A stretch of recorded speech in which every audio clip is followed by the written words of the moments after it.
Bonjour et bienvenue. Le message qui va suivre vous est présenté par Impact Centre Chrétien Église de Lille. Nous croyons qu'en l'écoutant, vous serez édifiés, encouragés, transformés et propulsés comme une flèche vers votre destinée en Christ.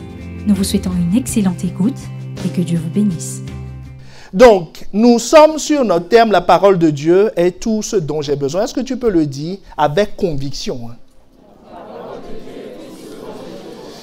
Est-ce que tu le crois? Donc, si tu le crois, redis-le avec conviction en te parlant à toi-même.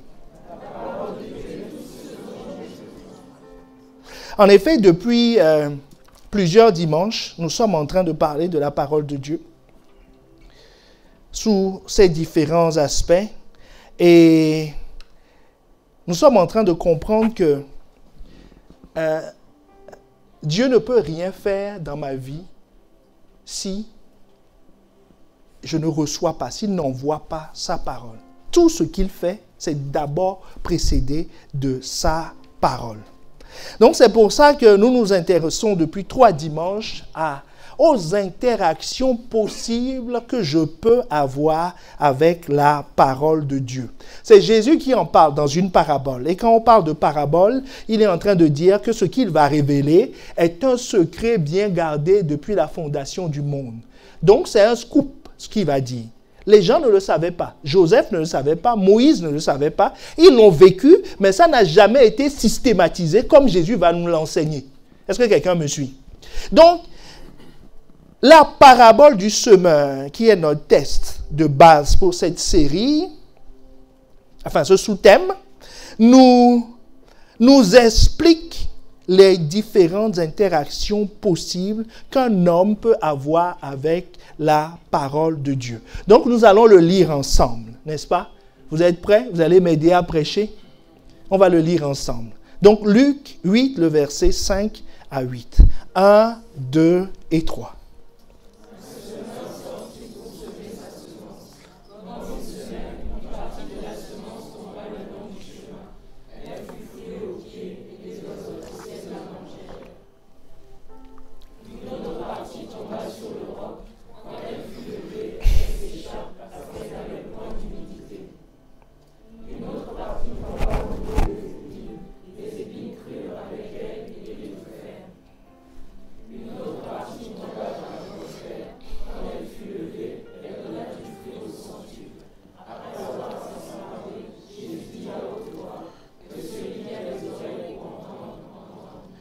Qu'est-ce que Jésus a dit?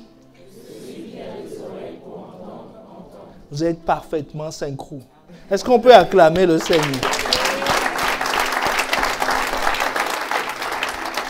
Donc, je vous fais remarquer que Jésus dit à haute voix. Bon, vous supposez que s'il raconte ça à la foule, avant il avait une voix haute aussi. Mais c'est comme à la fin, il a augmenté le volume de sa voix. Il a bien dit que celui qui a des oreilles pour entendre, entende. Quelqu'un peut se dire, mais Jésus, l'oreille, ça sert à quoi? C'est pour entendre, non? Pourquoi tu dis que celui qui a des oreilles pour entendre, entendre? Ça veut dire qu'on peut avoir une oreille, mais ne pas l'utiliser pour entendre. Entendre quoi? Entendre la parole de Dieu. Dans cette parabole, nous allons tout de suite, on va voir tout de suite, tout à l'heure, enfin, pas tout à l'heure, qu'est-ce qu'il veut dire par entendre? D'accord? Mais nous allons lire l'interprétation de cette parabole. Parce que quand il a donné à la foule n'a rien compris. C'est les disciples qui ont compris. Voici ce que l'explication qu'il a donnée aux disciples. Luc 8, le verset 11 à 12. Comme vous avez bien lu tout à l'heure, je vous recrute à nouveau. On va lire la deuxième partie. On s'arrêtera au verset 12. 1, 2 et 3. Voici ce que signifie cette parabole. La semence, c'est la parole de Dieu. Ceux qui sont le long du chemin, ce sont ceux qui entendent. Puis le diable vient et enlève de leur cœur la parole, de peur qu'ils ne croient et se soient sauvés. Donc le diable vient et enlève de leur cœur la parole. Mais avant ça, je vous disais, Jésus a dit que celui qui a des oreilles pour entendre, entende. Donc là, ça veut dire que si quelqu'un a des oreilles, s'il a des oreilles sans entendre, il y a déjà un premier obstacle. Il ne va pas entendre. OK? Il ne va pas entendre. Nous allons résumer ça sous forme d'un schéma. Donc, il y a un premier obstacle avant d'entendre. C'est ne pas entendre. Ne pas pouvoir entendre. C'est-à-dire l'information n'arrive même pas à ses oreilles. Quelles sont les choses qui empêchent d'entendre? Le sommeil. Donc, dis à ton voisin, j'espère qu'on ne parle pas de toi.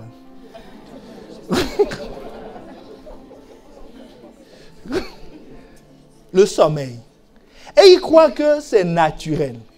Mais si tu dors, tu n'as rien entendu. Si tu n'as rien entendu, la suite n'est même pas possible. Et si tu fais attention, le sommeil vient à des moments particuliers. Au barbecue, tu ne vas pas dormir. Mais dès qu'on dit le test de ce jour, c'est comme si il y a une anesthésie générale, un assoupissement. Et dès qu'on dit c'est la fin du message, l'anesthésiste te réveille, tu passes en salle de réveil. Est-ce que quelqu'un me suit? C'est une anomalie. Ça, c'est pour t'empêcher d'entendre. La dernière fois, je vous avais expliqué que pour endormir quelqu'un dans le naturel, soit il a une perfusion, donc il est connecté à quelqu'un d'autre, il a une alimentation, donc il se nourrit d'autres choses. Vous comprenez ce que je veux dire? Ou il est dans une atmosphère où on lui envoie un gaz qui endort. C'est pour ça qu'on s'est vivement édifié en disant, mon ami, il y a une atmosphère ici qui ne permet pas de dormir, mais tu peux te retrouver dans ta micro-atmosphère. Parce que celui qui dort avec le gaz, c'est son masque. C'est son atmosphère à lui. On ne respire pas le même air que lui. D'accord? Donc, par la louange et l'adoration en rentrant dans ces portes avec reconnaissance, tu crées ton atmosphère. Tu te branches sur l'oxygène divin. Et l'oxygène divin, ce n'est pas de l'éther. Donc, ça n'endort pas. Ce n'est pas du narcan. Ça n'endort pas. Est-ce que quelqu'un me suit? Ça, c'est un premier piège. Le deuxième piège, c'est la fatigue. Dis, je veux vraiment entendre la parole de Dieu. Mais tu sais que tu as besoin de 8 heures de sommeil pour être bien. Et le dimanche soir, tu vas à une fête. Le samedi soir, pardon. Ah, vous suivez. Le samedi soir, tu vas à une fête et tu arrives fatigué dès le départ. Et tu dis, le diable est en train de me déranger. Non, c'est le manque de sagesse. Est-ce que quelqu'un me suit? Il y a les réseaux sociaux. Tu veux lire ta Bible, c'est là où les messages s'affichent au fur et à mesure. C'est là où ton téléphone sonne. Mais ce qui est paradoxal, c'est que quand tu veux faire d'autres choses, là c'est la Coupe du Monde, n'est-ce pas? On peut t'appeler n'importe comment, on n'arrive pas à te joindre. On ne sait pas pourquoi. Mais quand il s'agit de la lecture de la parole de Dieu, alors là tu es tellement joyeux. C'est comme si tu espérais même le coup de fil en disant, les gars, appelez-moi entre 9h et 10h. Est-ce que quelqu'un me suit? Donc, tu dois t'arranger un temps et te couper des choses qui t'empêchent d'entendre. Les bavardages inutiles. Même pendant les formations en plein culte. Quand la révélation est en train de sortir, quelqu'un dit, ah, ce que le pasteur a dit là, je l'ai vécu. Tu dis, chut, laisse-moi. Tu vas me raconter ça après au barbecue, mais là, j'écoute la parole de Dieu. Je ne veux pas être distrait par quoi que ce soit. Est-ce que quelqu'un me suit? Ensuite, il y a les commentaires de la parole. Les fameuses pensées du jour, sans la parole de Dieu. Au lieu de lire ta Bible, tu te lèves pour lire la pensée du jour. C'est ça ta méditation. Donc, il y a un petit verset, s'il y en a, parce que tous les commentaires n'ont pas de verset. La Bible est paraphrasée, commentée. Mais c'est pas... L'homme ne vivra pas de pain seulement, mais de toute parole qui sort de la bouche de Dieu. Pas de toute parole qui sort de la bouche d'un auteur. Est-ce que quelqu'un me suit? Qui sort de la bouche de Dieu. Tu dois lire la vraie parole. Connaître cette parole. Puis après, tu peux lire les commentaires. Mais si tu n'as pas le texte de base, tu vas aller lire des commentaires sur un texte que tu ne connais pas. C'est comme si tu n'as pas lu le film, mais tu veux regarder le film au travers des commentaires, des critiques. Ben, va regarder le film, fais-toi ton opinion, puis après, les critiques viendront affiner ce que tu penses. Est-ce que quelqu'un me suit? Donc, tu ne peux pas te permettre de ne pas lire la parole de Dieu. Et quand on dit lire la parole de Dieu, ce n'est pas un verset par jour. Si c'est un verset par jour, c'est comme si tu te nourrissais d'un seul cacahuète. Tu vois le petit grain là. Tous les jours, tu fais. Puis tu bois ça et tu te demandes pourquoi tu as faim. Ben, prends le paquet. Lis les chapitres. Lis les livres. Tu prends le livre d'Esther. C'est une histoire. C'est une histoire. Est-ce que quand tu prends un livre dans le naturel, tu lis un chapitre et tu comprends le suspense. Le livre d'Esther, c'est une histoire. Tu ne peux pas commencer ça, lire un verset et puis ne pas savoir la suite. Mais c'est comme les films policiers, on veut savoir la suite, non? Ben, elle est devenue reine, mais qu'est-ce qui s'est passé après? Comment ça? Mais la fin de l'histoire, la fin. Est-ce que quelqu'un me suit? Tu dois savoir. L'histoire de la femme samaritaine. Si tu lis juste un verset, Jésus la rencontra au puits. Et après, tu vas attendre jusqu'au soir. Est-ce que dans le naturel, tu peux lire un livre et t'arrêter là? Non. Et après, ils se sont parlé, ils se sont dit quoi? Tu vois la suite. Donc, tu vois que lire un verset, c'est un peu compliqué. Hein? Donc, tu dois lire. Parce que si tu ne lis pas, tu n'auras pas entendu. Est-ce que quelqu'un me suit? Donc, les commentaires, c'est une campagne anti-commentaire.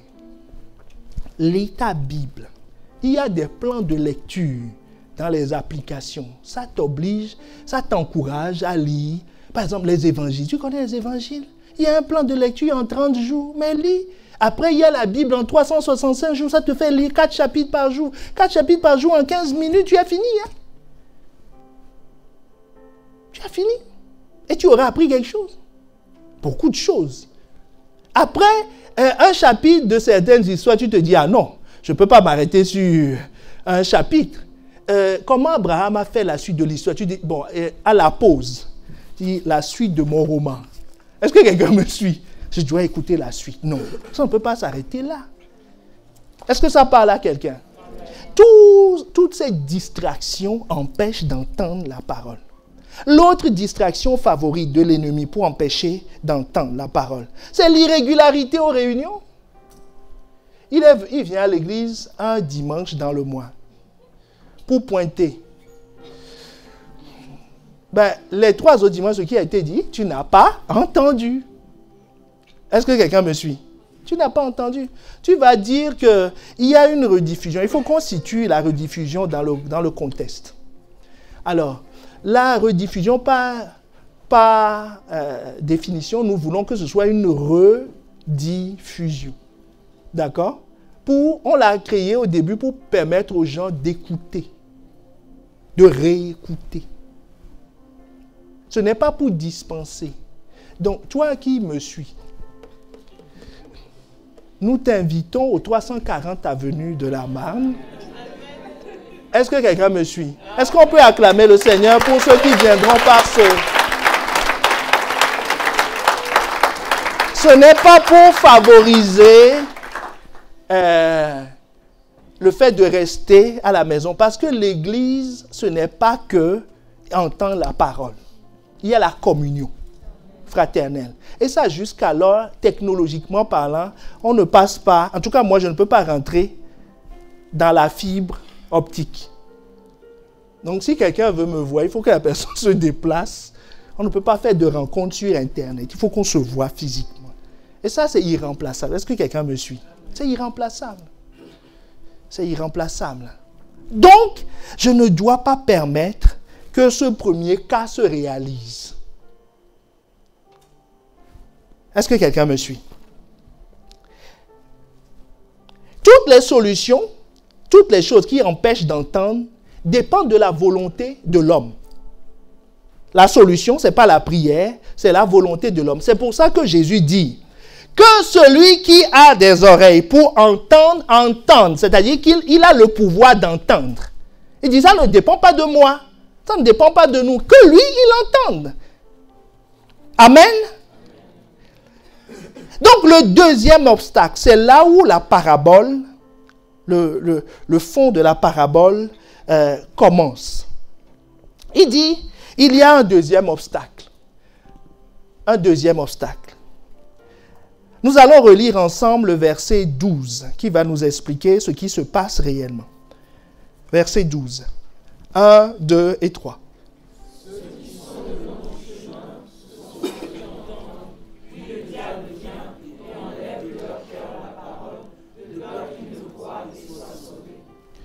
Donc, on l'a schématisé aussi, pour te simplifier la vie. Donc, la personne entend. Mais le diable vient ici, vite fait, pour éviter qu'il y ait de la foi qui soit produite. C'est le deuxième obstacle. Il vient comment? Il vient voler. Il vient voler la semence. Donc, ça veut dire que le semeur qui est sorti pour semer, son objectif, c'est quoi? Tout semeur qui sème, c'est pour obtenir des fruits. Est-ce que vous avez déjà vu un agriculteur qui fait son champ de maïs, mais qui en réalité ne veut pas récolter de maïs? C'est pour récolter de l'herbe. Est-ce que ça existe? Ça n'existe pas. C'est pour récolter des maïs en grand nombre. Donc Dieu, Jésus nous dit dans l'histoire que la terre, c'est ton cœur. Que la semence, c'est la parole de Dieu. Que le semeur, c'est Dieu. Donc Dieu attend que tu portes du fruit. C'est-à-dire, ce qu'il a semé, il veut voir des fruits. Il ne veut pas voir des plantes. C'est une étape, c'est une transition. Mais ce qu'il attend, c'est les fruits. Donc, vous voyez, il y a une étape où, quand on entend, on n'a pas encore de plantes et on n'a pas de fruits. Il y a une autre étape.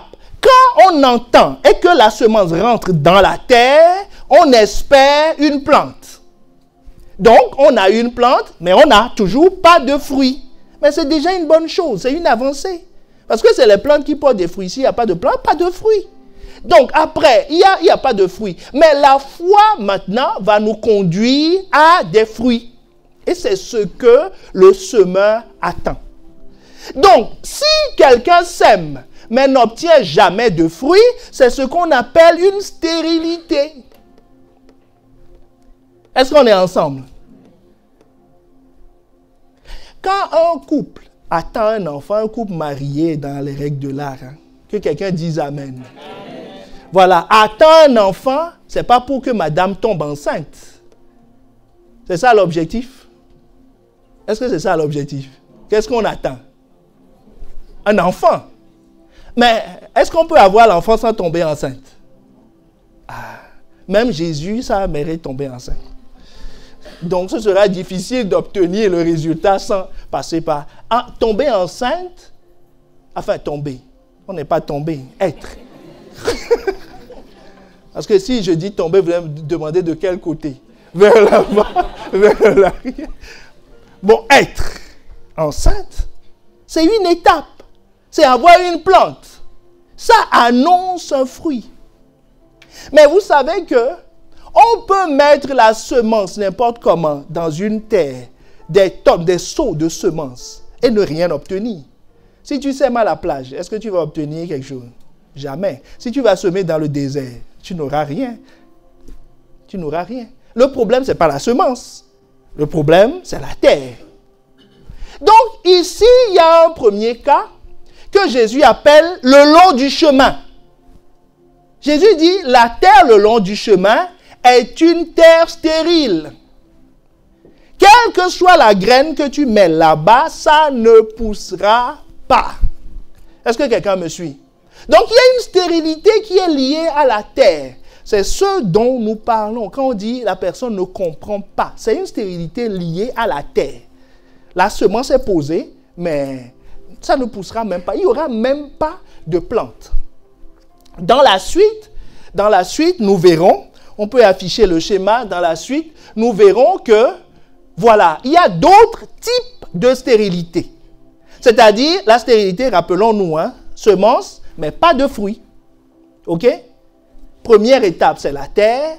Deuxième étape, ça a poussé, elle est tombée enceinte. Non, elle n'est pas tombée. Elle est enceinte, mais il n'y aura pas de fruits. Pour 1001 raisons. Est-ce que quelqu'un me suit? Mais Jésus identifie 2 raisons ici. Les 2 raisons, c'est que il y a une terre, un sol épineux, qui ne produit pas non plus de fruits. Mais il y a une plante. Et il y a une autre terre, la terre rocailleuse, qui aussi, il y a une plante, mais ça n'ira pas jusqu'au bout. Donc, dans les 3 cas, le maître n'est pas satisfait. Mais ce qui nous intéresse aujourd'hui, c'est de comprendre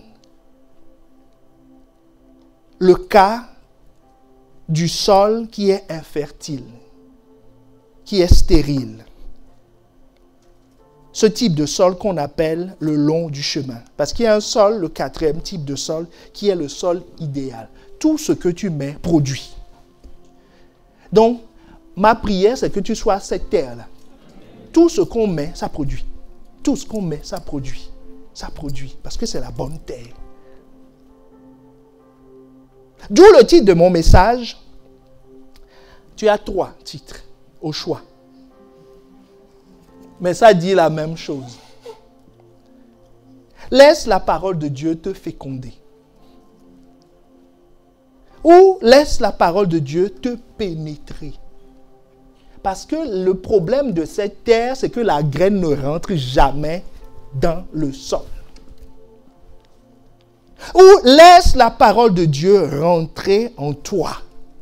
C'est la clé.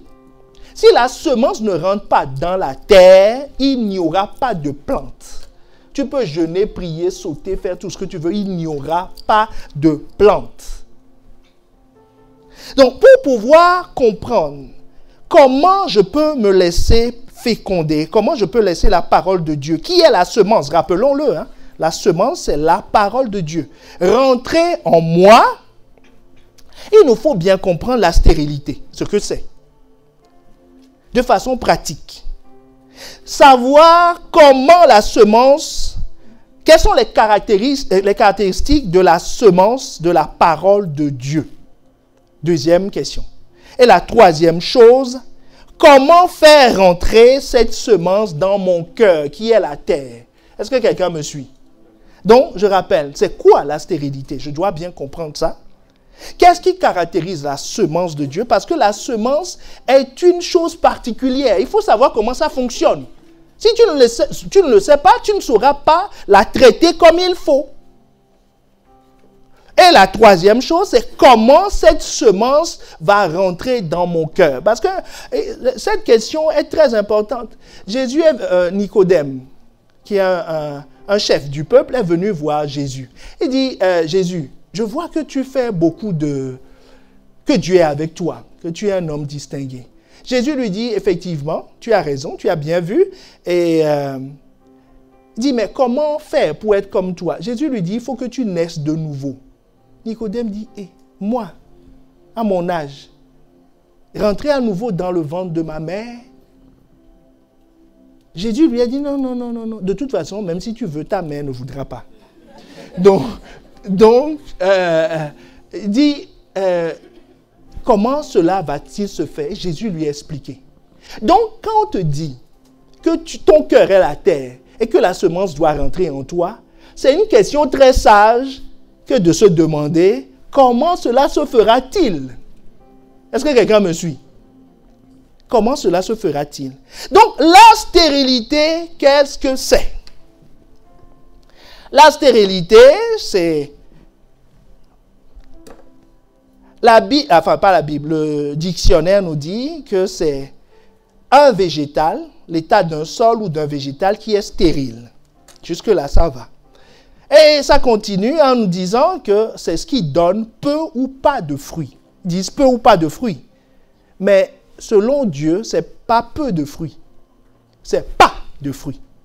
Est-ce que quelqu'un me suit? C'est quand on sème, on ne récolte rien du tout. Ici, même pas une plante. Même pas une plante.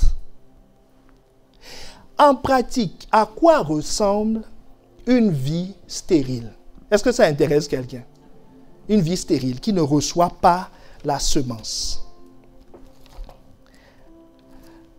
C'est le chrétien, quelqu'un qui est né de nouveau. On va prendre son cas. Parce qu'on peut être stérile en ne recevant même pas la parole du salut. OK? Il ne veut même pas donner sa vie à Christ. Il refuse cette parole. Donc, ça, il est stérile. Mais maintenant, il y a des stériles en Christ. Des stériles en Christ. Est-ce que ça surprend quelqu'un? Non. C'est celui qui est converti depuis plus de 3 ans, qui ne devient jamais mature, à qui on ne peut rien confier. C'est comme un chantier.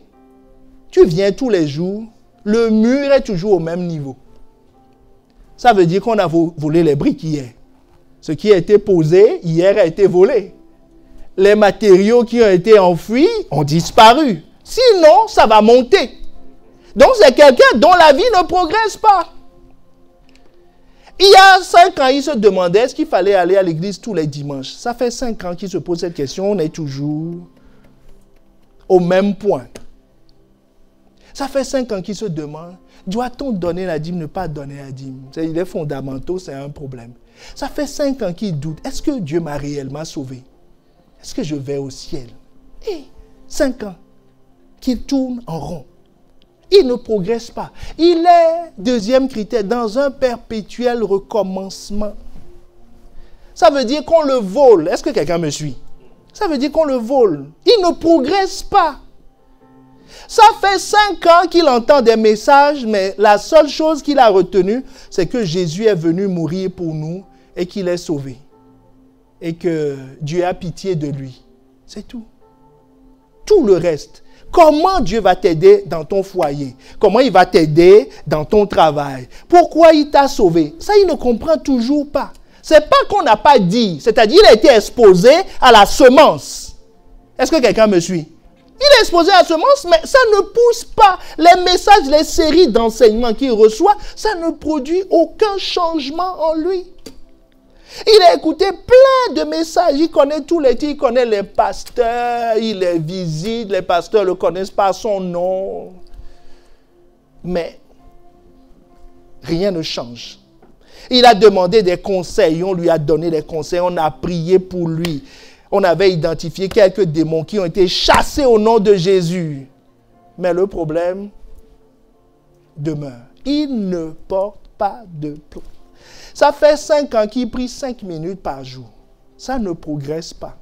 Ça fait 10 ans qu'il ne peut pas jeûner plus de 8 heures. C'est-à-dire entre 8 heures, le petit déjeuner et midi, il ne peut pas. Est-ce que quelqu'un me suit? Il y a un problème. Et pourtant, on l'a exhorté. Et pourtant, il est au milieu des frères. Mais ça ne progresse pas. Est-ce que vous connaissez quelqu'un qui ressemble à ça? Pourquoi vous Personne ne veut dire en premier que je connais quelqu'un de peur. Non, soyons détendus. Soyons détendus. L'autre caractéristique, c'est qu'il ne peut pas engendrer. Il ne peut pas faire des disciples. Parce que lui-même, il n'est pas encore disciple. Il ne peut évangéliser personne. Quand on dit quelque part qu'il est chrétien, tout le monde dit « Ah bon ?»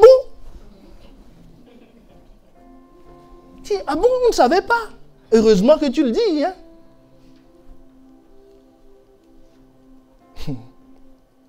Il vit toujours des oppressions. C'est-à-dire, le diable a un accès à sa chambre à coucher. À tout moment. 24 heures sur 24. S'il ne l'a pas visité, c'est parce qu'il est occupé en Chine. Il est en mission là-bas. Quand il aura fini, il passera lui dire bonjour. il est tourmenté. Est-ce que quelqu'un me suit? Il est tourmenté. La dernière fois, on avait dit que s'il arrive à voler dans ton cœur, c'est qu'il a accès à toute la maison. Et quand le diable passe, il gifle ses enfants au salon. Il n'a aucun moyen. Il a un accès. Parce qu'il n'y a pas la parole en lui. Est-ce que tu me suis? Ça fait 10 ans qu'il lutte avec les mêmes problèmes. C'est pas normal. Que quelqu'un dise, c'est pas normal. Voilà. Avec tout ce qu'on a investi en lui, il a fait le 101, 201, IEBI. Pasteur Yvan a parlé avec lui. Qu'est-ce qu'il lui faut? Donc ça veut dire qu'on a mis des semences, des camions de semences. Lui-même, il est submergé de semences. Mais ça ne pousse pas. Est-ce que quelqu'un me suit? Ça ne pousse pas. Il est toujours au même niveau. C'est une anomalie. Ça veut dire que la terre n'est pas bonne. Que la terre est stérile. Que cette terre-là ne laisse pas rentrer la semence. Ce n'est pas un démon. Le démon vient aider. Mais il faut d'abord voir le cas de la terre. Le cas de la terre. Vous savez, ce problème, quand on est dans cette situation, il faut vraiment le prendre à cœur parce que c'est un problème grave et urgent. Et urgent. Ce n'est pas un problème dont il faut différer la solution. C'est un problème grave et urgent. Parce que tu sais quoi? Je te parle là des conséquences de la stérilité. Il y a des conséquences. Il y a un prix. Quand on ne peut pas produire avec la semence, les semences sont toujours fragiles. Première raison. Une semence est toujours fragile. Toujours fragile. Donc la semence demeure faible, donc vulnérable, tant qu'elle ne se multiplie pas.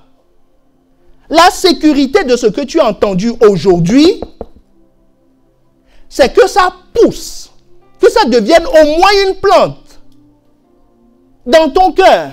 Pour le fruit, on verra, mais il faut que ça devienne une plante. Parce qu'une graine qui est posée là, le soleil va le brûler. Est-ce que quelqu'un me suit? Est-ce que quelqu'un me suit?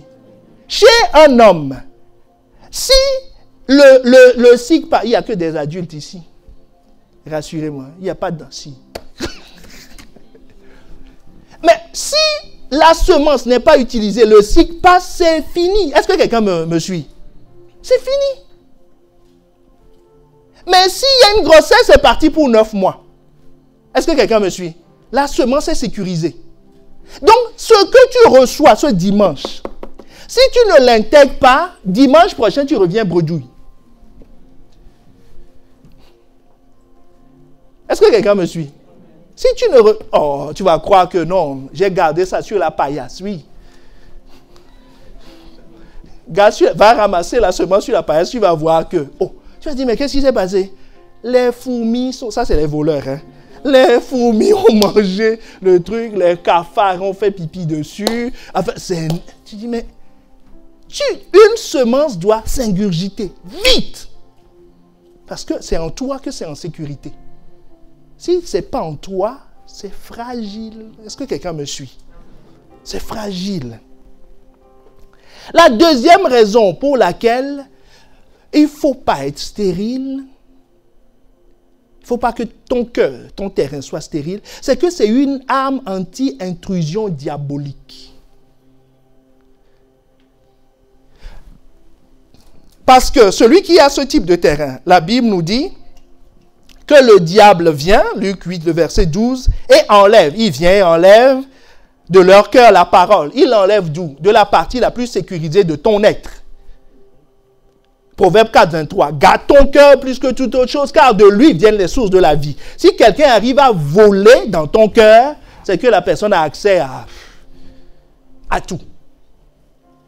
Mais Jésus nous raconte une autre histoire. Il dit que quand un démon est chassé d'une vie, et il prend l'exemple d'une maison, que ta vie c'est la maison. Il dit qu'il va errer un peu partout, dans les lieux arides. Et il se dit non, je ne peux pas rester dans les lieux arides. Parce que le démon de la manipulation a besoin d'une bouche pour parler. Sinon, il est au chômage. Est-ce que quelqu'un me suit? C'est toi qui as la bouche. Lui, il n'a pas de bouche pour parler ici. Le démon de l'impureté a besoin d'un corps pour exprimer sa nature. Est-ce que quelqu'un me suit? Donc il va errer dans les lieux, arriver, il se dit, mince, je n'ai plus rien. Donc il dit, mais j'avais une adresse. Je vais retourner à l'adresse. Et quand il retourne à l'adresse, Jésus dit, s'il voit la maison vide, c'est il n'y a pas de semence. Il n'y a pas la parole. Mais il dit, on m'attend toujours ici. Et il rentre. Mais cette fois-ci, il dit, ah non. Non. Ce qui m'est arrivé la première fois, là, ne m'arrivera pas une deuxième fois. Il va chercher 7 autres, plus forts, pour garder la maison, pour que lui continue à exprimer. Donc, qu'est-ce qu'il va dire au démon qui veut revenir? Stop. La parole.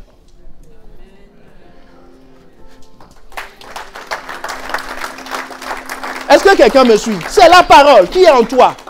Quand il vient, il voit que, il a reçu une semence. Il a reçu une révélation. Le démon dit, c'était ma maison. Il va commencer à conjuguer ça à l'imparfait. Il dit, c'était ma maison. Et tu vas rester sûr, tu vas dire, coucou, effectivement, c'était ta maison. Donc, va-t'en. C'est pas la prière. C'est pas la prière. En faisant le jeûne et la prière, ça ne sert pas à ça. Jésus dit, il va voir la parole. Donc, c'est pour ça que la semence, c'est ton âme anti-intrusion diabolique dans ta vie. Tu dois avoir la parole. Absolument la parole. Absolument la parole. La troisième conséquence, la troisième raison pour laquelle il ne faut surtout pas rester à ce niveau, c'est que la stérilité empêche d'être sauvé. Ce n'est pas moi qui le dis, c'est Jésus. Luc 8, le verset 12, toujours. Il dit, puis le diable vient et enlève de leur cœur la parole. Il enlève le verrou anti-intrusion. De peur qu'ils ne croient et soient sauvés. C'est pour ça qu'il vient. Ce n'est pas qu'il aime les semences. Aucune semence n'a un bon goût. Ça ne l'intéresse pas, il ne veut pas manger ça. Ce qui l'intéresse, c'est que tu ne puisses pas croire, que tu ne puisses pas atteindre le stade de la foi. Est-ce que quelqu'un me suit? Que tu entendes, est-ce qu'on peut afficher le schéma? Que tu entendes, mais que tu n'aies pas la foi. Est-ce qu'on est ensemble? Que tu n'aies pas la foi. Et comme tu n'as pas la foi, tu ne seras pas sauvé. Mais quelqu'un se dit, mais non, j'ai mon ticket pour le ciel. Oui, mais le salut, ce n'est pas que d'aller au ciel. La formation sur les fondements du royaume, que je t'encourage à faire vivement. Parce que le salut a au moins 7 implications. Ce genre de chrétiens qui sont dans cette situation, il est sauvé pour aller au ciel, mais sauvé comment? In extremis. Dès qu'il rentre, on ferme la porte. Il rentre de justesse. Des fois même, son pied reste dehors. Il supplie l'ange. L'ange lui dit, tu viens avec tu vas retrouver ta chaussure dehors ou tu viens sans chaussure. Il dit, je viens sans chaussure. Donc il laisse sa chaussure dehors et il rentre. Ce type de chrétien, tout ce qu'il sait, connaît, il dit, je suis sauvé, je vais au ciel. C'est tout. C'est tout. Le Saint-Esprit Jésus ne se manifeste pas dans ses finances. Dans son foyer, c'est comme chez le païen. Sa gestion du quotidien, c'est comme chez il n'y a aucune différence entre un païen et lui. À l'exception de son assurance. Disons-le vite. Parce que, en tout cas, Dieu, lui, ne va pas le chasser du ciel. Mais comme le diable a accès à son cœur, en permanence. Si son maître vient un jour et lui dit, renie ta foi, il reniera. Est-ce que quelqu'un me suit? Donc, ce n'est pas Dieu qui va le chasser pour te dire qu'il peut tout perdre en fait. Potentiellement, il peut tout perdre. Un juif va se lever et dire non, moi je ne suis plus chrétien, votre foi là, ça fait longtemps que je vis ça, ça ne m'a rien donné. Bon, on sait qui est en train de lui dire. Il y a quelqu'un qui est venu jusque dans la chambre à coucher et qui dit, tous ceux qui sont au salon là, chasse-les. Et il va obéir, puisque c'est son maître. Est-ce qu'on est ensemble? Donc vous voyez, il ne faut pas rester là-bas. Ce n'est pas bon. Parce que ça peut empêcher d'être sauvé.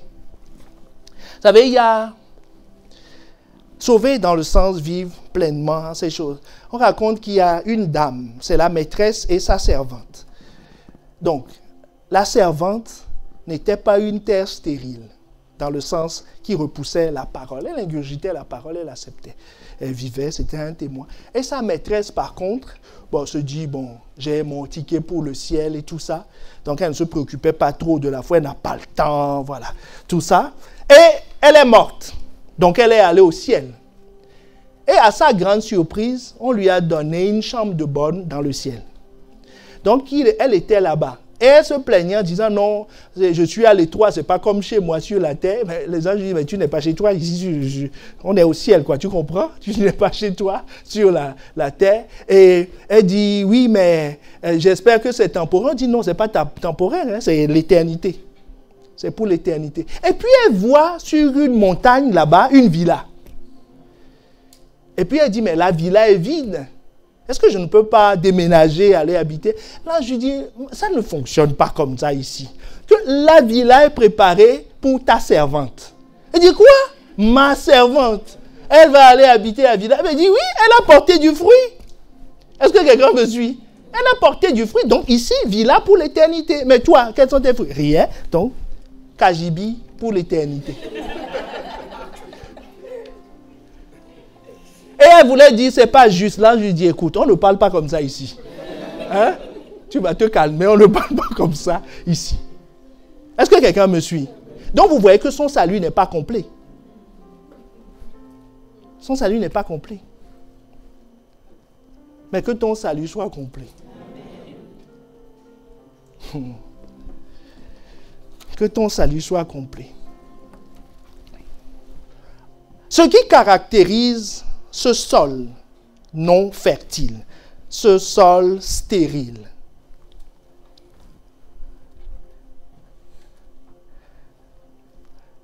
parce qu'il y a des conditions pour la stérilité.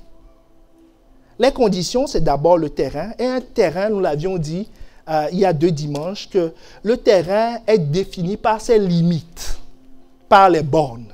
Est-ce que quelqu'un me suit? C'est ça qui délimite les terrains. Donc, ce terrain stérile n'a pas de bornes.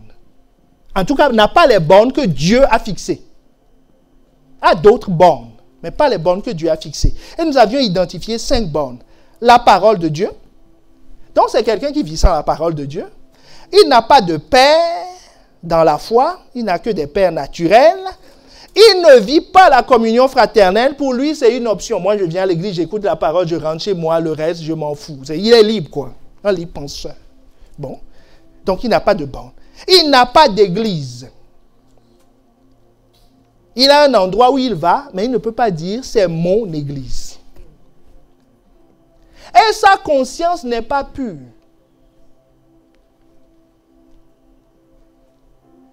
Je vous renvoie à l'enseignement précédent. Quelqu'un qui est sur ce terrain manifeste une attitude. C'est ce que nous avions vu dimanche dernier.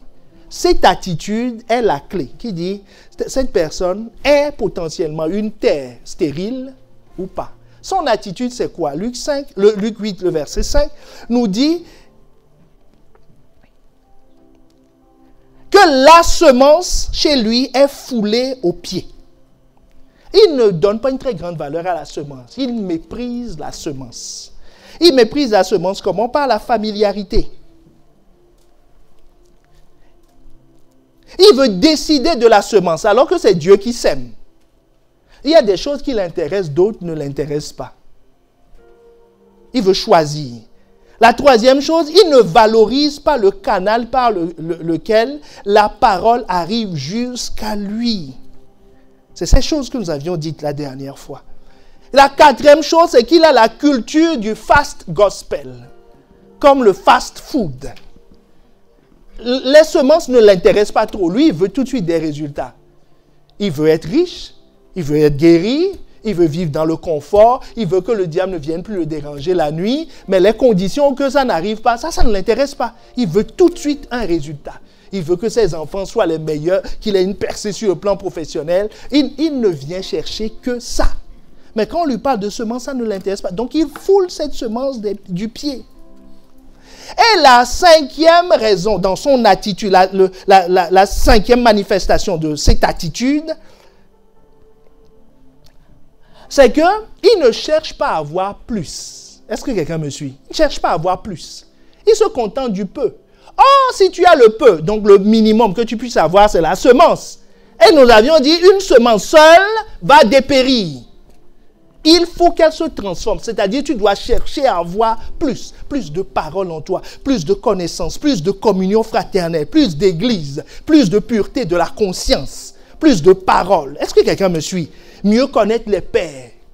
Ces choses-là, il ne les cherche pas. Et quand quelqu'un a cette attitude, il se retrouve automatiquement dans des conditions de stérilité de son cœur. Est-ce qu'on est ensemble? Donc, il est important qu'on sache quand même comment fonctionne la semence, une semence, pour savoir comment la gérer. Et si on sait la gérer, nous verrons ensuite comment faire qu'elle rentre en nous.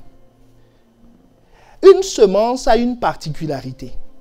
C'est que si tu mets une semence à terre aujourd'hui, dans une semaine, quand tu reviens, tu ne trouveras plus de semence. Tu trouveras une plante. Si une femme devient enceinte, il y a un œuf au départ. Si tu reviens une semaine après, tu commences à avoir des battements. Est-ce que quelqu'un me suit? Quelque temps après, tu vas avoir un bourgeon. Tu vas avoir des... C'est dynamique. C'est dynamique. Tu mets une plante, c'est un bourgeon. Quelques jours après, tu as des feuilles qui poussent. Après, il y a des fleurs. Après, il y a... C'est dynamique. Ça change. Ça change. Et la particularité de la semence par rapport aux autres cellules, c'est qu'elle peut tout régénérer. Parce que toutes les cellules se multiplient. Est-ce que tu me suis? Tout se multiplie. Mais tout ne se différencie pas. Au premier culte, je prenais l'exemple de la peau. Si tu prends les cellules de la peau, ça se multiplie puisque tu grandis, tu perds ta peau, vous voyez, ça se multiplie. Mais ça ne donnera que la peau. Mais quand tu prends une cellule souche, qui est une cellule née d'une fécondation, qui est une semence, elle va donner les os, va donner tes cheveux, va donner ta peau, va donner du liquide. Tous les liquides qu'il y a dans ton corps viennent de là. Est-ce que quelqu'un me suit? Donc, la semence se différencie. En pratique, qu'est-ce que ça veut dire? Quelqu'un qui reçoit la parole comme une semence, quand tu reviens, la personne a entendu parler de Christ. Aujourd'hui, la personne comprend que ça concerne son foyer. Elle applique là-bas. Mais on ne lui a pas parlé de ça. Il avait des problèmes dans son caractère. La parole résout ce problème. Vous voyez, elle change. Elle change d'aspect. Il avait des sentiments bizarres en venant. Une tristesse. En sortant, les sentiments changent. Mais on n'a pas parlé de ça.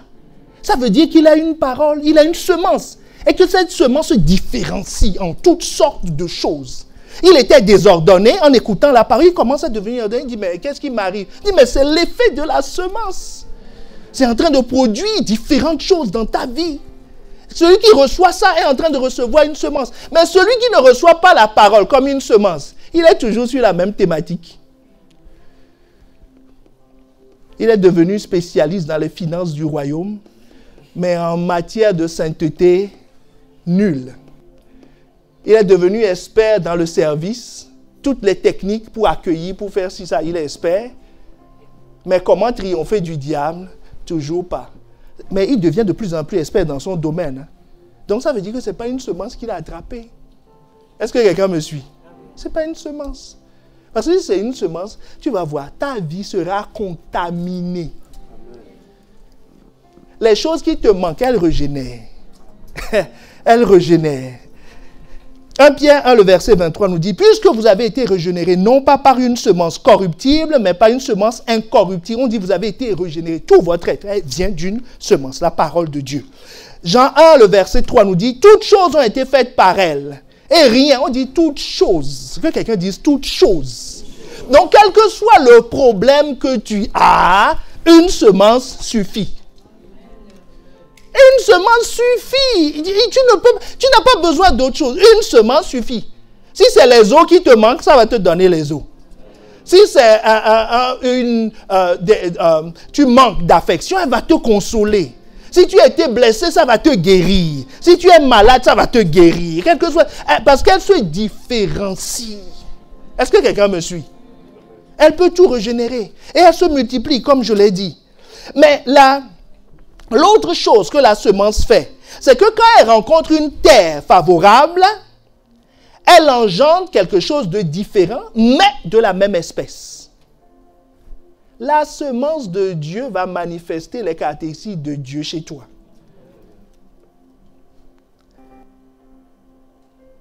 Ce que j'appelle, elle exprime aussi pleinement le potentiel du propriétaire de la semence. Parce que si un Asiatique rencontre une Amérindienne et leur fécondation donne un noir,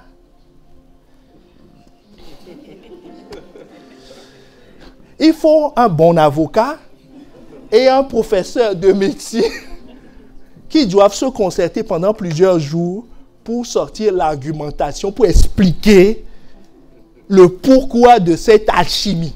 Est-ce que quelqu'un me suit? Donc tu ne peux pas ingurgiter la semence de Dieu et manifester des caractères que Dieu n'a pas.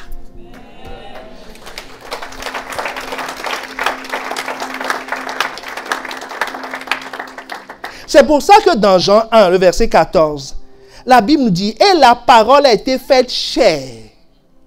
Elle a habité parmi nous. » Et qu'est-ce qu'elle dégageait? Elle était pleine de grâce et de vérité. Parce que Dieu, il y a la vérité en lui. L'autre, c'est le père du mensonge. Donc, la semence de Dieu ne va pas engendrer le mensonge. Est-ce que quelqu'un me suit? Ce n'est pas possible. Nous avons contemplé sa gloire, une gloire comme la gloire du Fils unique venu du Père. Donc la semence que Jésus est là manifeste pleinement tout ce que Dieu est.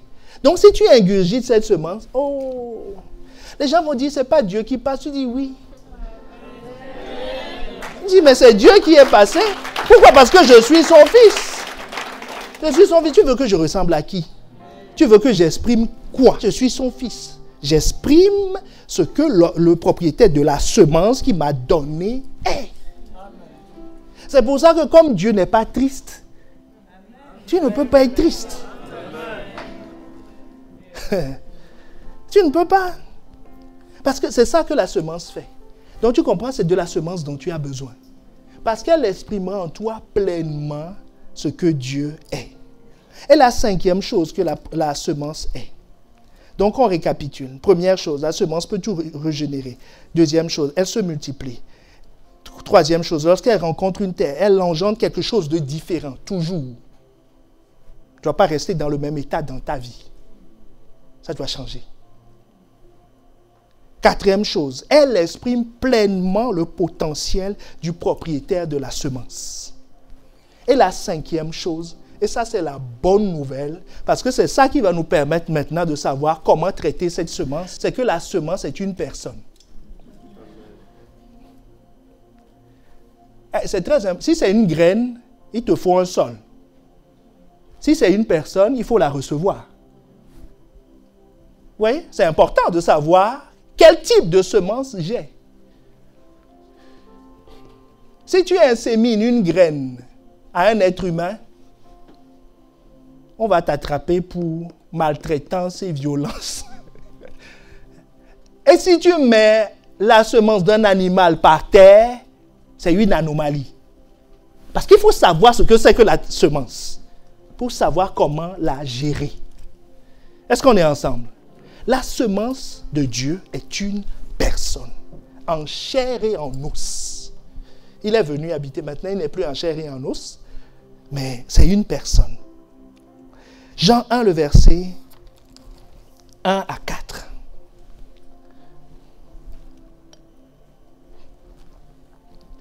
Au commencement était la parole. La parole était avec Dieu et la parole est Dieu.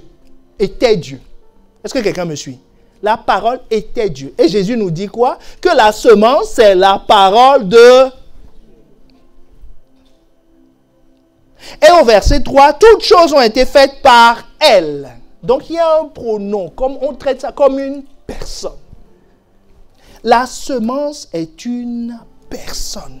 C'est pour ça qu'au verset 14, la Bible nous dit qu'elle est venue habiter au milieu de nous. Cette parole-là, cette semence-là est venue habiter au milieu de nous. Pendant 3 ans et demi, durant son ministère, on pouvait toucher la semence.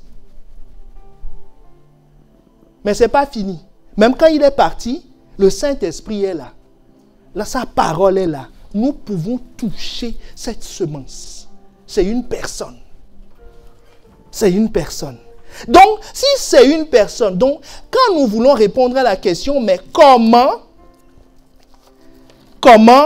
faire rentrer la semence de Dieu dans ton cœur? Ça revient à répondre à la question, comment faire la rencontre de cette personne? Parce que c'est une semence. C'est une personne. Et cette personne elle-même va nous expliquer comment elle rentre dans une vie. Est-ce que ça t'intéresse de savoir comment elle rentre dans une vie? Pour que tu puisses préparer l'accueil. Réserver ton emploi du temps, balayer ta maison, te préparer à l'accueillir. Apocalypse 3, le verset 20. C'est la semence qui parle et qui nous explique comment il faut la traiter. Il dit, voici, je me tiens à la porte et je frappe. Si quelqu'un entend ma voix et ouvre la porte, j'entrerai chez lui. Je souperai avec lui et lui avec moi. Amen. Non, toi-même, tu vas relire. On peut? 1, 2 et 3.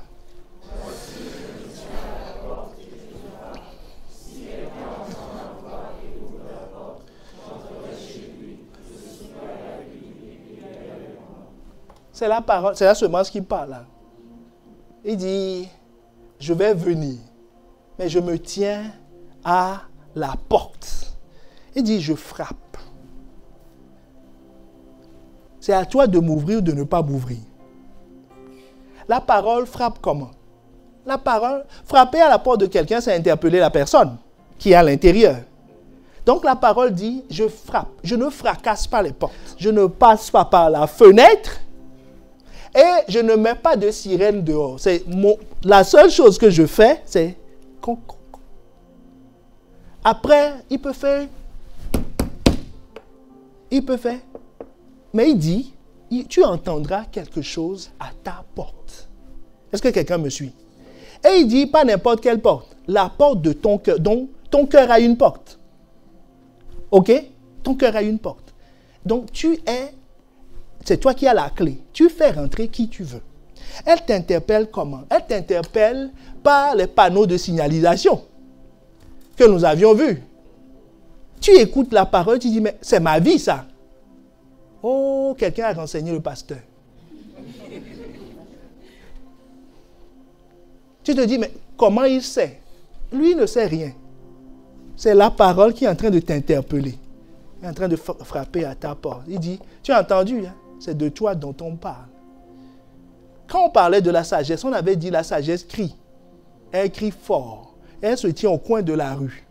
Elle ne se cache pas. C'est avec son mégaphone, il dit, hey, toi, viens par ici. Il dit, hey, c'est la folie, ton problème. Viens, range-toi. Il dit, je parle, mais je frappe. Ça veut dire, je frappe.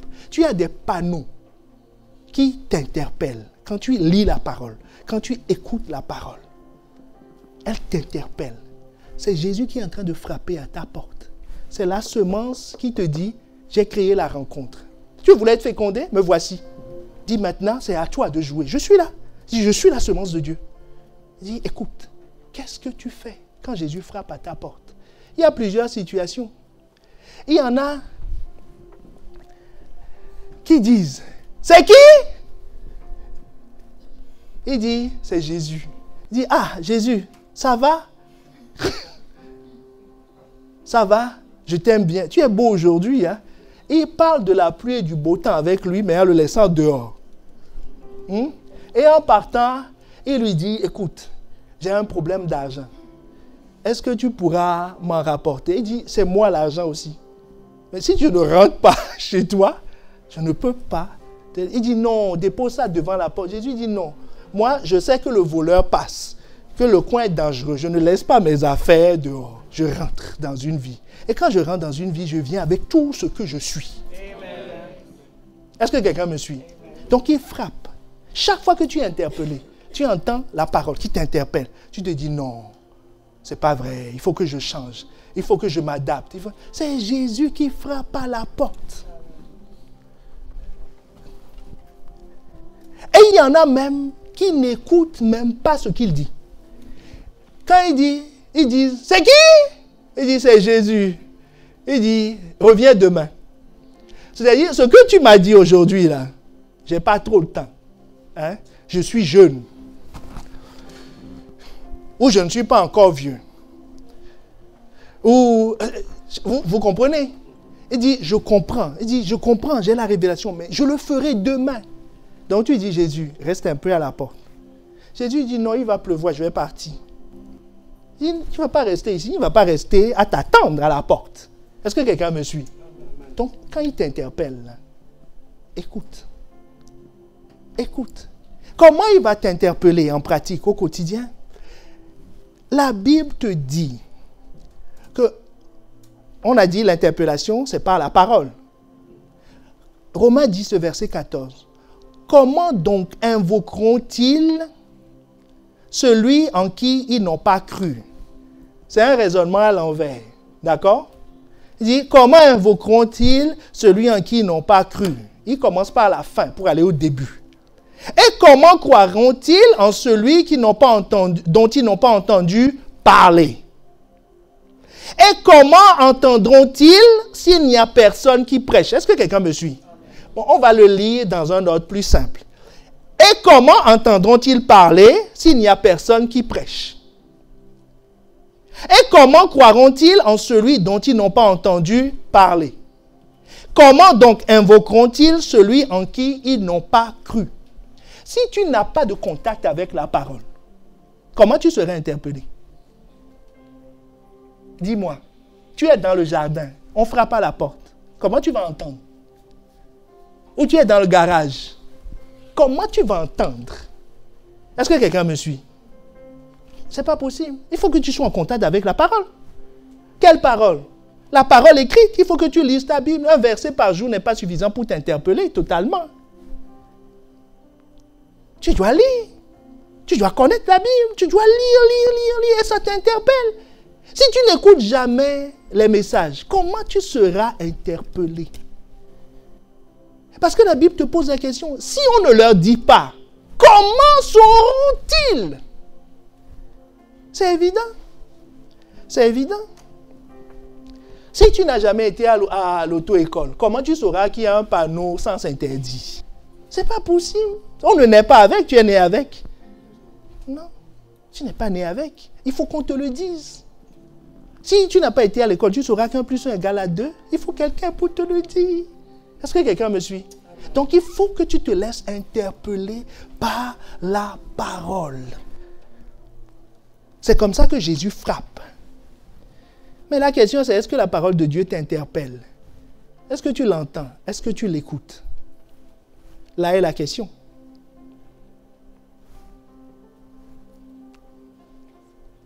Quand on frappe à ta porte, première chose. La deuxième chose, il faut que tu puisses entendre. Est-ce que tu me suis? Si tu n'entends pas, tout ce qu'on a dit tout à l'heure sur le fait d'entendre, si on t'empêche d'entendre, on peut frapper, même avec un marteau, secouer ta porte. Il n'entend pas. Comment tu vas entendre? La Bible te dit dans Josué 1, le verset 8, que ce livre de la loi ne s'éloigne point de ta bouche. Médite-le, qui ne s'éloigne jamais. C'est-à-dire, ne t'éloigne pas de la porte de celui qui frappe. Jamais, jamais, parce qu'il va frapper. Donc, attends-le.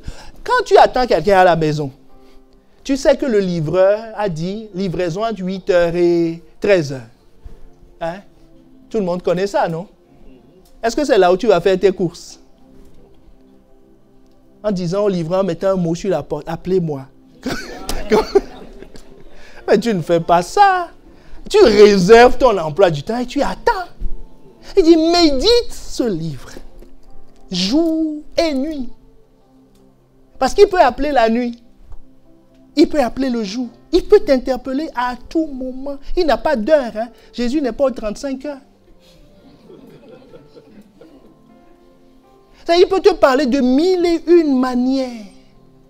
T'interpeller. C'est pour ça qu'il te dit, mets-toi dans la maison, dans les limites, la parole, les pères, la communion fraternelle, l'église.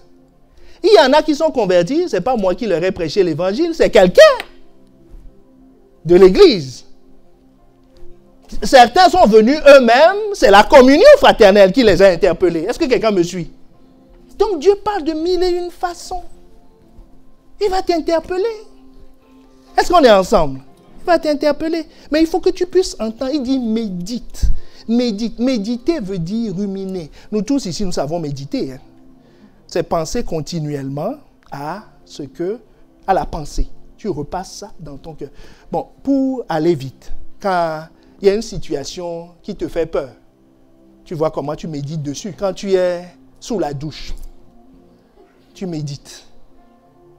En conduisant la voiture, tu médites. Des fois même, tu grilles le feu rouge parce que tu es en pleine méditation. Est-ce que quelqu'un me suit? La nuit, tu dors, tu dis, qu'est-ce qui se passe? Méditation. Mais quand il s'agit de méditer la parole, quand Jésus vient frapper à 2h du matin, il dit, j'ai hâte de te parler. Tu dis, oh Jésus. Oh Jésus, toi aussi. Mais quand c'est la pensée en disant, demain il y aura une augmentation, tu dis, tu te réveilles et tu attends que le jour arrive vite pour entendre cette bonne nouvelle. Est-ce que quelqu'un me suit? Donc tu sais méditer. Méditer veut dire quoi? Quand tu finis de lire la parole de Dieu, tes 4 chapitres, ou ton livre, il ne faut pas partir en oubliant ça, en disant j'ai fait, maintenant je pense à autre chose. En conduisant, pense à ça. En disant, mais au fait, Jésus, quand tu étais venu, comment ça s'est passé? Comment tu as résisté à la tentation dans le jardin? Oui, c'est une méditation. Dis, mais Saint-Esprit, explique-moi. Et tu pries, tu dis, explique-moi. Je veux comprendre. Avant la fin de cette journée, je veux comprendre. Je veux comprendre. Et tu es conduit d'une certaine façon. Les informations arrivent à toi. Tu es là, toujours dans le cadre, il y a un frère qui t'appelle, qui dit, tu ne sais pas quoi. Voilà ce que j'ai découvert. Et tu dis, ah, c'est Jésus. C'est la révélation qui est en train, l'explication qui est en train. Mais si tu n'es jamais dans la communion fraternelle, qui va t'appeler? C'est les mangeurs, les voleurs de semences qui vont t'appeler, qui disent, hé, tu ne sais pas encore quoi? On est foutu. Ah. Mais si tu es dans la communion fraternelle, c'est un frère qui t'exhorte, qui te dit, non mais, j'ai lu ce texte ce matin, et tu dis, moi aussi, moi aussi, moi aussi. Il y a un frère qui m'avait appelé récemment. Il avait lu quelque chose. Je lui ai dit, moi aussi, j'ai lu ça. Quand j'ai partagé avec lui, il dit, ok, on se rappelle. Parce qu'il s'est dit, non, c'est trop fort. Il dit, mais c'est ce que je pensais depuis 3 jours. Je dis, toi aussi. Est-ce que quelqu'un me suit? Voilà. Voilà. Il faut que tu entendes, que tu médites la parole que tu entends. Quand tu médites, ça va t'amener à prendre une décision.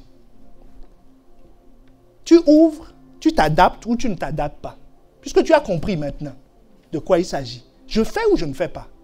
C'est ce que Jésus appelle si quelqu'un m'ouvre. Donc là, tu ouvres à Jésus. Tu dis, Jésus, c'est toi.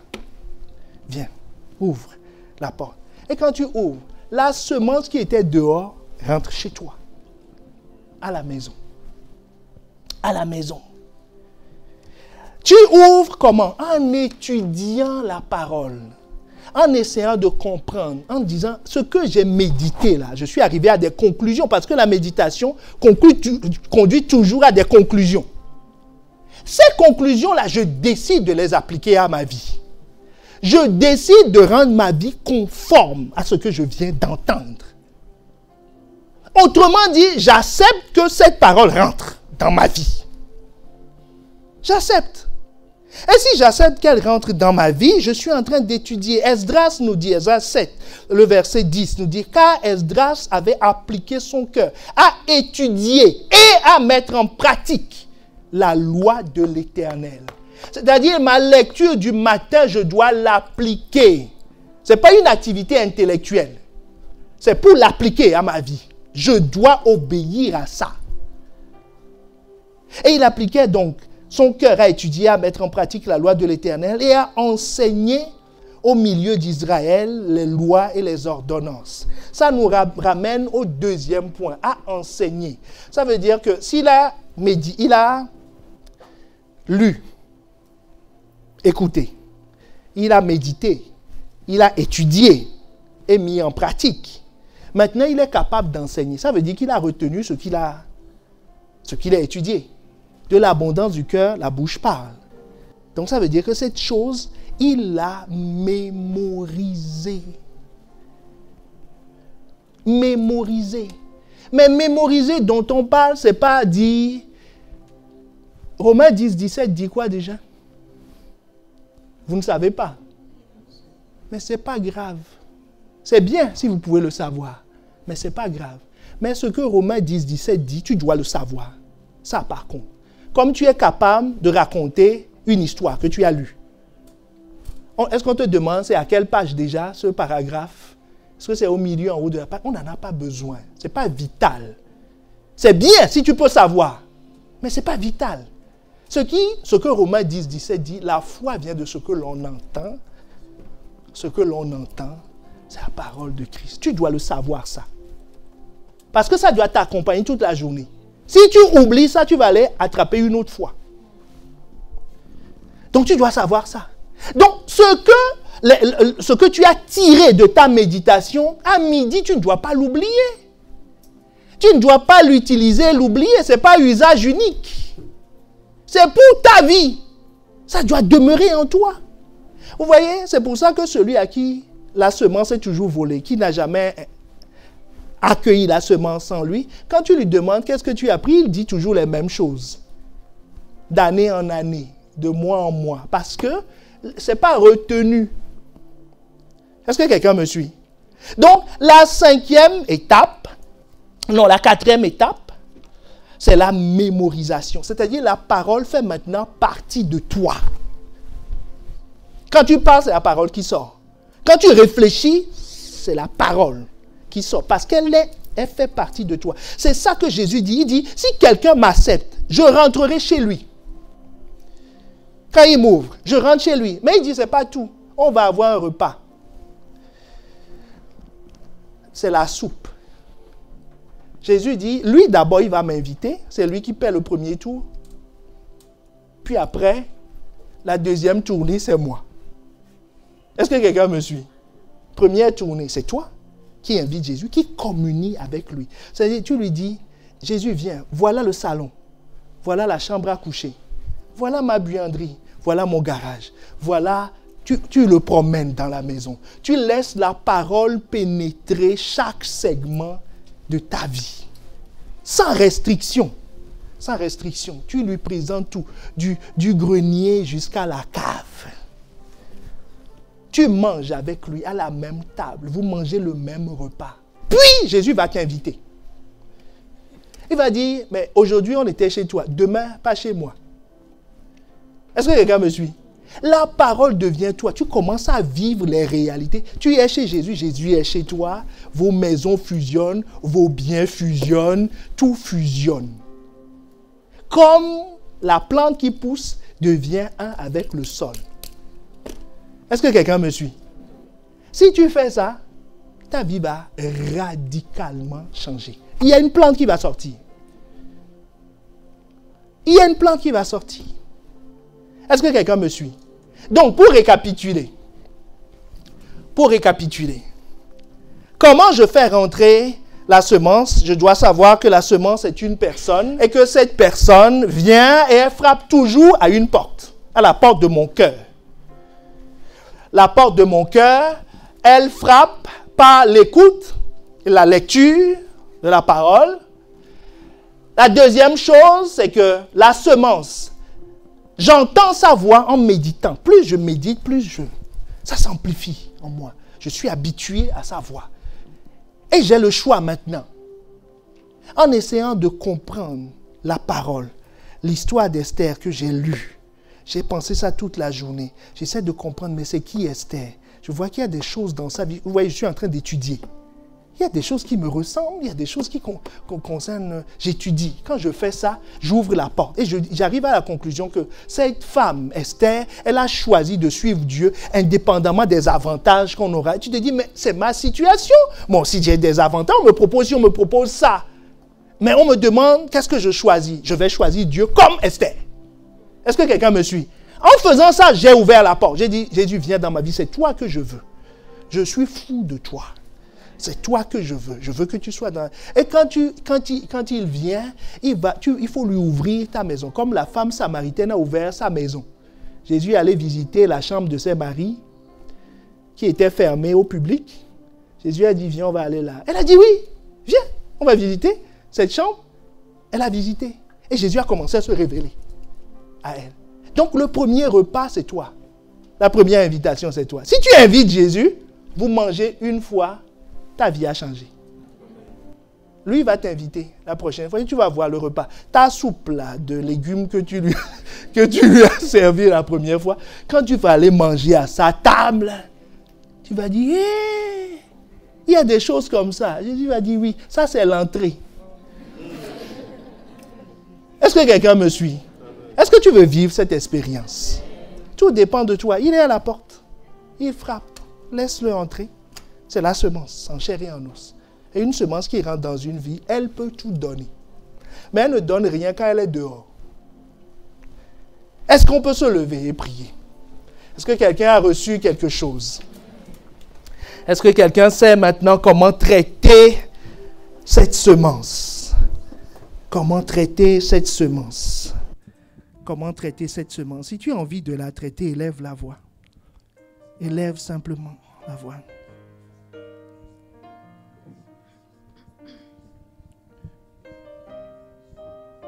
Élève la voix. Élève la voix. Il y a peut-être une personne qui l'avait maltraité au début.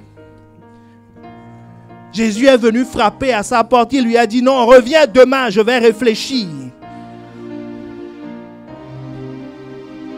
Et quand Jésus partait, il lui dit, mais paraît-il que tu donnes la paix, je veux un peu de la paix. Il dit, mais c'est moi la paix. Tu m'as dit de partir, de revenir demain. C'est pour ça que la paix aussi est partie. Il veut que tu lui ouvres ton cœur. Que tu lui ouvres ton cœur.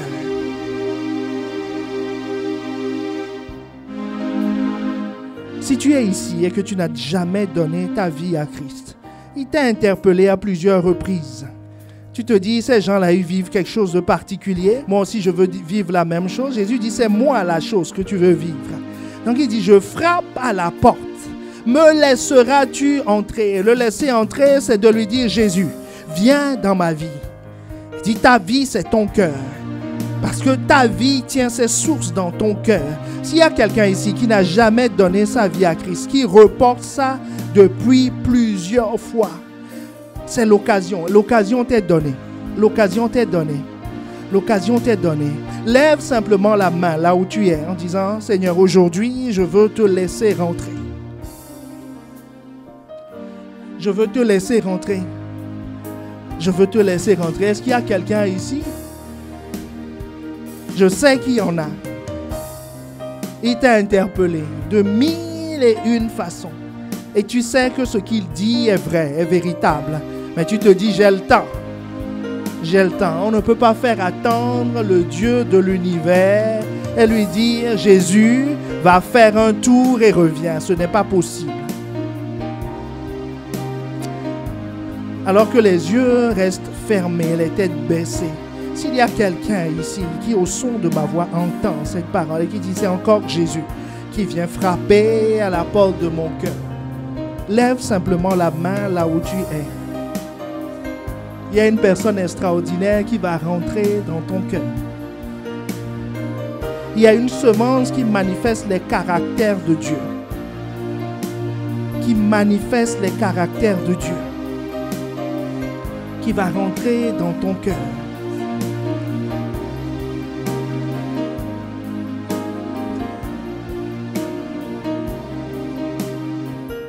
Qui va rentrer dans ton cœur. Les caractères de Dieu, c'est l'amour, la joie, la paix, la patience, la bonté, la bienveillance, la foi, la douceur et la maîtrise de soi.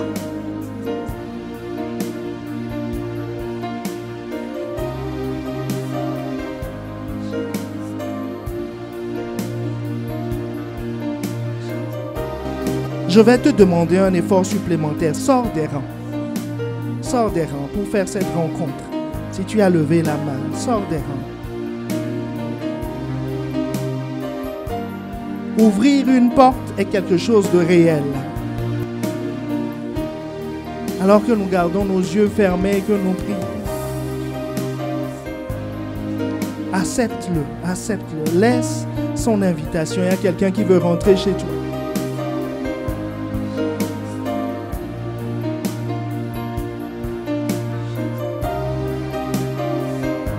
Force à l'agneau, oh à l'agneau, oh immolé. Nous allons élever la voix, nous allons élever la voix. Quelqu'un se rend compte qu'à plusieurs reprises, sans le savoir, il a fermé la porte à la semence. À la semence de Dieu. Mais encore aujourd'hui, il frappe à la porte. Tu vas juste élever la voix et lui demander pardon en disant « Seigneur, je ne savais pas que c'était toi la semence. Je m'attendais à quelque chose d'autre. Mais je sais maintenant que c'est toi. Je sais que c'est toi maintenant la semence. Et accorde-moi la grâce de te prendre au sérieux. De prendre au sérieux la lecture et l'écoute.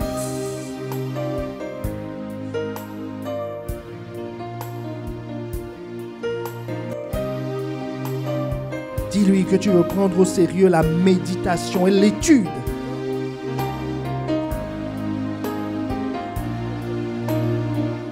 Dis-lui que tu veux prendre au sérieux la mémorisation. Afin qu'il soit en toi.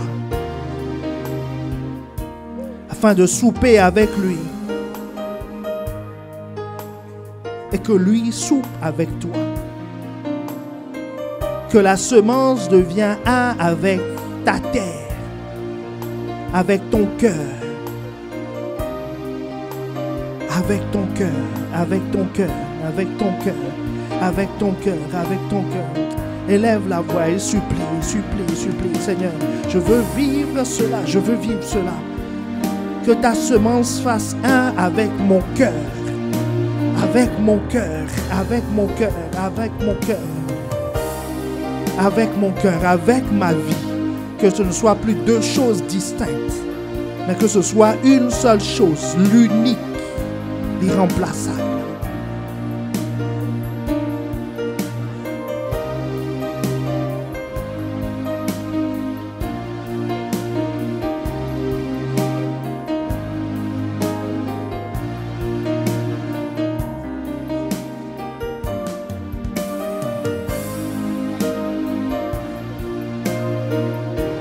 Seigneur, que nos vies portent du fruit à la gloire de ton nom.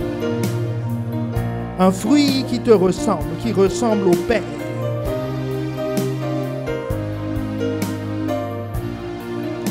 Que l'Esprit Saint qui fait pousser la semence œuvre et opère librement en nous. Et que nous te ressemblions. Seigneur, qu'il n'y ait aucune zone d'infertilité dans ton Église. Que ta parole soit reçue et qu'elle porte du fruit. Que la terre soit favorable, que la terre soit réceptive, que la terre puisse s'ouvrir pour recevoir ta semence. Seigneur, que ceux à qui nous prêchons l'évangile, Seigneur, prépare leur cœur, que leur cœur soit fertile, que leur cœur s'ouvre pour recevoir, que leur cœur ne soit pas dur pour repousser ta semence. Dans le nom de Jésus. Dans le nom de Jésus. Nous espérons vivement que vous avez été édifiés par ce message.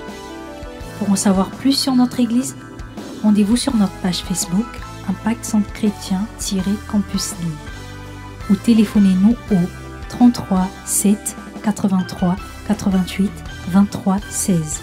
À très bientôt et que Dieu vous bénisse.